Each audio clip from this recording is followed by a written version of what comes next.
647 as amended. House Bill 2371. Amber. Hi, I'm George Staropoli, also known on the internet as HOA Gov. I am once again, reluctantly, before the camera with another HOA legislative documentary. My material comes from events at the Arizona legislature and from the Arizona legislators themselves. Viewers will be alerted to the following comments at appropriate points in the video. They are provided to assist you in understanding of what's really going on. With this in mind, I strongly recommend that you take time to read my HOA commentary on HB 2371 on my website as of this date before continuing. The link is shown on the website. This video will also be posted to my HOA Constitutional Government website along with my detailed comments. The link is on the screen. Now, let's view the documentary. Responsibilities related to rental properties and planned community and condominium HOAs. It clarifies that owners may rent their unit or property unless doing so is prohibited in the HOA declaration and limits the tenant information the HOA may require. It allows the HOA to charge a fee but my words like silent raindrops fell, echoing the wells of silence. Thank you. The sponsor of the bill is here. Representative Ugenti. Thank you. I know this has been a long evening, so I appreciate the time. I want to first, my name for the record is Representative Michelle Ugenti from District 23, Scottsdale, Fountain Hills, and Rio Verde.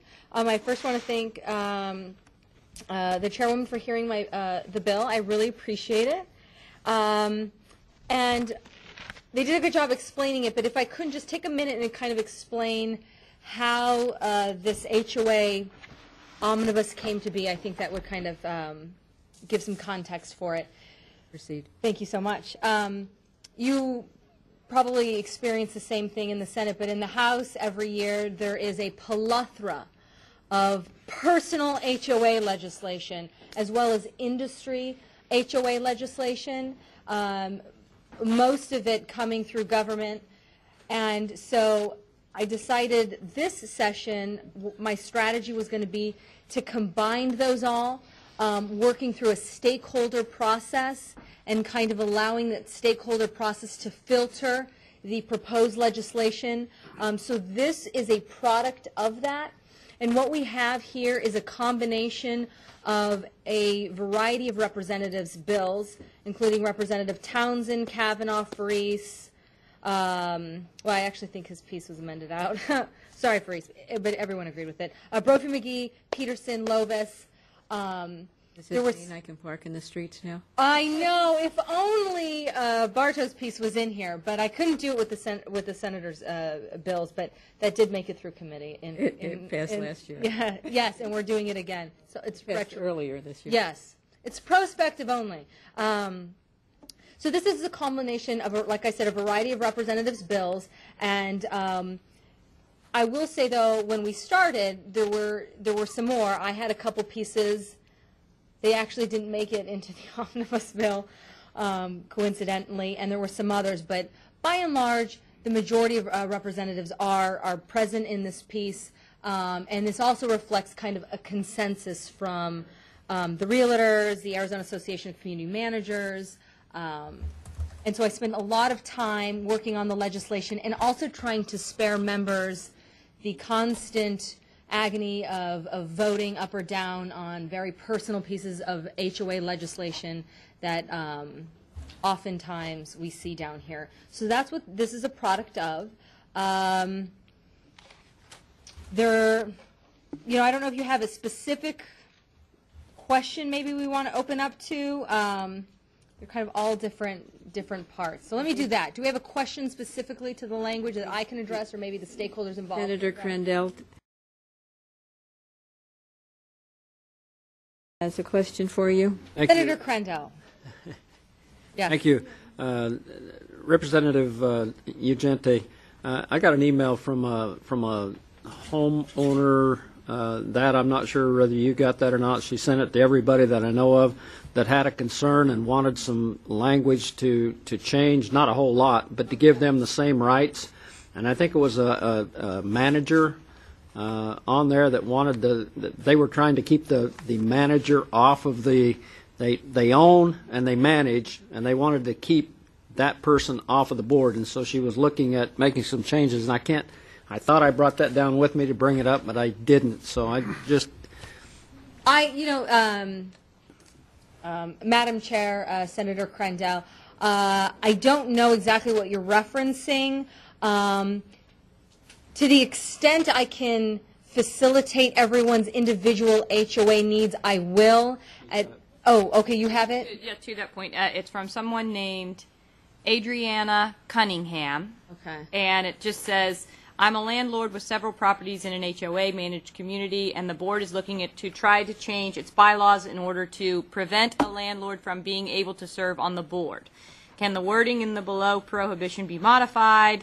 So they want it to say, otherwise impose a requirement, restriction, or limitation of any kind on a rental property or landlord that is different than on an owner-occupied unit property or owner in the association. Okay, Madam Chair, I could. Senator Ward, no, I appreciate you bringing it up. So this is what I would say. To the extent that I could facilitate her request, I will. But to be honest, I don't want it to do it to the detriment of the bill and the rest of the representatives that I'm helping shepherd their pieces of legislation in here. So if it's kind of consensus language and I can fit it in and we can get a floor amendment, I will. But I don't want to necessarily commit to changing because I do feel very responsible to the many stakeholders and representatives in the bill, and I would be taking their thoughts into consideration. Madam Chair, to that point, I did call the lady back. She called good. my office. She called personally to my office. I don't know why, but She likes you. well, I don't know about that. I don't represent any HOAs, but she did have a concern that that they were trying to do some things and simply ask. And the information I gave her is she needed to contact you because you were the sponsor of the bill, and to see if there was anything that could be done. I told her that the only way it could be done if it was with a floor amendment, and so I think the phone number's there. I forwarded it to you. Okay, perfect. So, Madam Chair, Senator Ward, Senator Crandell, not to sound repetitive, but we'll contact her, and I'm not going to sink the bill for it. So it needs to fit in with everybody's interests. Madam Chair, I'm not expecting that to happen. All I'm expecting is we'll reach to out to and see if her concern can be addressed. I didn't think it would make that much difference when I looked at how the bill was and what she was requesting. But here again, it's your bill, and I'm not suggesting that you have to change it, but just to make contact. No, that's excellent. And Senator, Madam Chair, Senator Crandell, actually to that point, because I've worked a lot on HOA issues now. A lot of times these issues can be overcome simply by making a phone call and working within either their HOA. So it may not necessarily need to be addressed legislatively. So we'll see. Okay. But I will make that commitment and then follow back up with the committee. Thank you. Mm-hmm. Any questions for this? Any additional questions for the sponsor? Thank you, Michelle. Thank you so much. Okay, Jeff Sandquist.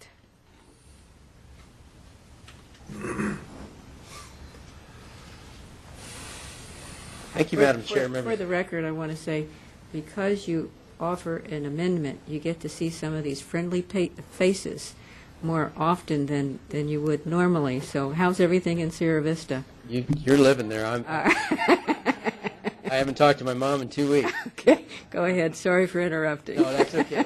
No problem. Thank you, Madam Chair. Jeff Sandquist here today on behalf of the Arizona Association of Community Managers in support of House Bill 2371. Madam Chair, one, thank you for not offering your amendment, and two, thank you to Representative Ugente for bringing this bill forward. It was actually, a long stakeholder process that we think led to some good HOA legislation. I would comment on the constituent email that you received, that we'll be happy to all sit down and look at that issue. One of the things we always find in almost all HOA legislation is unintended consequences. So we'll be happy to take it back to our experts to look at that potential and whether or not consequences are there that we may have not seen. I would mention, as a side note, you mentioned about floor amendments. I think the same process is applied there, that we're looking at doing a stakeholders process if there's going to be any floor amendments. And I don't know if Representative Ugenti is aware of it, but the courts, for example, would like to see one provision moved into a different section of law. There's nothing substantive to it, but that's the kind of thing you'd probably see if there was a floor amendment. So, Madam Chair, members of the committee, unless there's questions. Any questions for Mr. Sandquist? Thank you. Thank you, Jeff. Tell your mom hello for me next time you talk to her. Okay. Others, there's only if necessary, Tom Farley. If necessary, Spencer Camps. If necessary, Kevin Demetta. Everyone else that has signed in does not need to speak. Madam Secretary, would you make a note of their names in the record, please? And with that, any further discussion?